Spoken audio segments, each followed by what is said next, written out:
AR Rahman மற்றும் சைரா பானு விவாகரத்து பண்ண போறதா அதிகாரப்பூர்வமா அறிவிச்சிருந்தாங்க. இந்த அறிவிப்பு வந்ததுல இருந்தே பல சர்ச்சைகள் இதை பத்தி பேசப்பட்டு வருது. இவங்க விவாகரத்தை அறிவிச்ச சில மணி நேரத்திலேயே ஏஆர் ரஹ்மான் சாரோட இசைக்குழுல உள்ள கிட்டார் பிளேயர் மோகினி டேவும் அவங்க கணவர் மார்க்க விவாகரத்து பண்ண போறதா அறிவிச்சிருந்தாங்க. இது ரெண்டையும் தொடர்பு படுத்தி சோசியல் மீடியால பலவித தகவல்கள் வெளியாச்சு. அந்த வகையில 57 வயசாகக்கூடிய ஏஆர் ரஹ்மான் சார் 28 வயசாகக்கூடிய மோகினி டே கூட ரிலேஷன்ஷிப்ல இருக்காருன்னு சைரா பானு அறிக்கையில குறிப்பிட்ட இடைவெளிக்கு காரணமே ஏஆர் ரஹ்மான் சார் அதிக நேரம் மோகினி டே கூட செலவிடுறதுதான் அப்படின்னும், மேலும் இவங்கள ஏஆர் ரஹ்மான் சார் இரண்டாவதா திருமணம் பண்ணிக்க இருக்காருன்னு வதந்திகள் பரவச்சு. இந்த நிலையில ஏஆர் ரஹ்மான் சாரோட மகன் அமீன் இதை பத்தி ரொம்ப வருத்தப்பட்டு ஒரு போஸ்ட அவரோட இன்ஸ்டாகிராம் பேஜ்ல ஷேர் பண்ணியிருக்காரு. அந்த போஸ்ட்ல ஒரு குழந்தையும் ஏஆர் ரஹ்மான் சாரும் இருக்கிற இமேஜை ஷேர் பண்ணி, இந்த போட்டோஸ்ல வயசை தவிர வேற என்ன வித்தியாசம் இருக்குன்னு சொல்லி, என்னோட அப்பாக்கு வயசு தான் அதிகமாகி இருக்கே தவிர அவர் ஒரு குழந்தை மாதிரி அப்படின்னு அந்த இமேஜ் மூலமா சொல்லியிருக்காரு. மேலும் எங்க அப்பா ஒரு லெஜண்ட், அவரோட அருமையான பங்களிப்புக்காக இதை நான் சொல்லல, அவர் இவ்வளவு வருஷம் சம்பாதிச்ச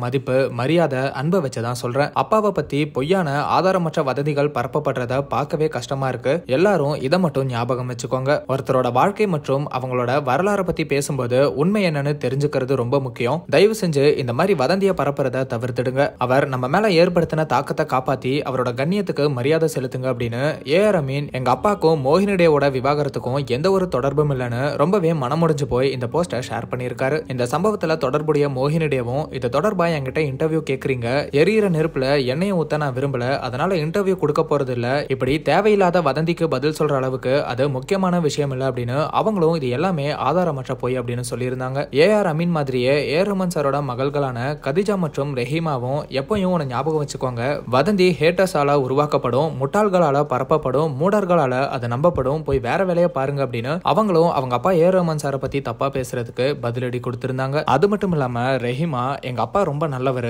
பப்ளிசிட்டிக்காக இப்படியா அவரை கீழே தள்ளுவீங்க, வெக்கம் இல்லையா, 30 வருஷம் அவர் செஞ்ச நல்லதுக்கு நீங்க இப்படி பண்றீங்கன்னு ரொம்பவே ஆதங்கப்பட்டிருக்காங்க. மேலும் அவரை பெருமைப்படுத்தவும் மரியாதை கொடுக்கவும் கத்துக்கோங்க அப்படின்னு ரொம்பவே கோபத்தோட இந்த சர்ச்சைகளுக்கு பதில் அளிச்சிருக்காங்க. இந்த பிரச்சனை தொடர்பா சைரா பானுவோ இல்லனா ஏஆர் ரஹ்மான் சாரோ விளக்கம் கொடுத்தா இதுக்கு ஒரு முற்றுப்புள்ளி வைக்கப்படும்னு பலருமே எதிர்பார்க்கறாங்க. பதில் வருதா அப்படிங்கறதையெல்லாம் வெயிட் பண்ணி பார்க்கலாம்.